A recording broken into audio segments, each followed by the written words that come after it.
Good afternoon, I'm Raylene Ramsey. This is your afternoon news fix for Monday, the 15th of July. The police minister says he's pleased long-running pay negotiations have swung his way. A third-party arbitrator called in after union and police bargaining came to a standstill has favoured the government position. The Police Association has emailed members outlining the independent judgment. Jordan Dunn has more. It means staff will get a $1,500 lump payment, a backdated wage increase of at least $5,000 and be paid time and a half for overtime. Minister Mark Mitchell says he recognises how long the process has been for staff and he celebrates the beginning of paid overtime.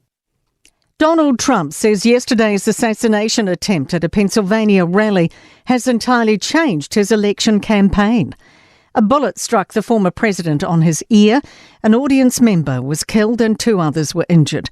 He's told the Washington Examiner he's completely rewritten the speech for this week's Republican National Convention, where he's expected to be formally nominated the presidential candidate. Reporter Selena Zito told CNN Trump says he'll use this to draw the country together. And he said in that moment, he understood that everything had changed for the country and for himself. New Zealand spy agency says it could improve its processes for handling foreign threats against MPs. The GCSB cybersecurity arm also says it should consider engagement with people targeted. The agency this year revealed it knew about a China-backed hack of 2 MPs in 2021. They were publicly upset they weren't told. Parts of the North Island are in for some hairy weather.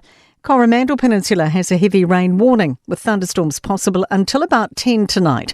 A heavy rain warning applies to Bay of Plenty, west of Kawerau, lifting at 4 a.m.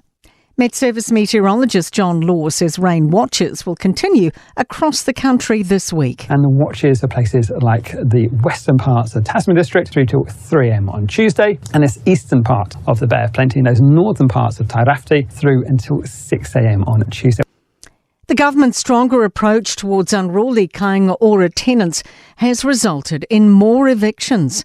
Housing Minister Chris Bishop ordered the Public Housing Agency to end the Sustaining Tenancies Framework in March this year and to strengthen management of disruptive tenants.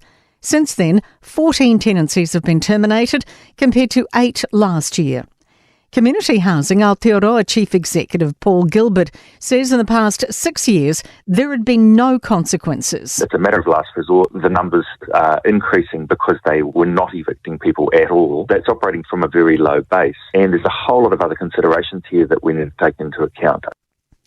A carcass believed to be one of the world's rarest whales, a spade-toothed male, has washed up near Otago's Taiari mouth.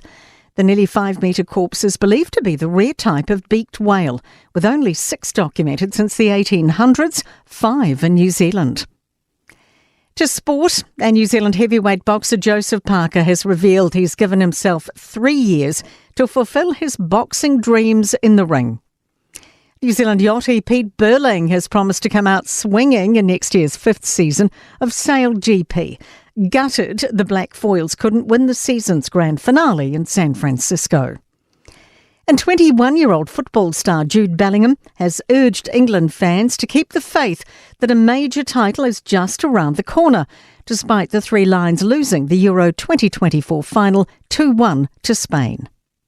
I'm Raylene Ramsey, and that is your latest news fix. We'll be back with the next update tomorrow morning from the Newstalk ZB newsroom.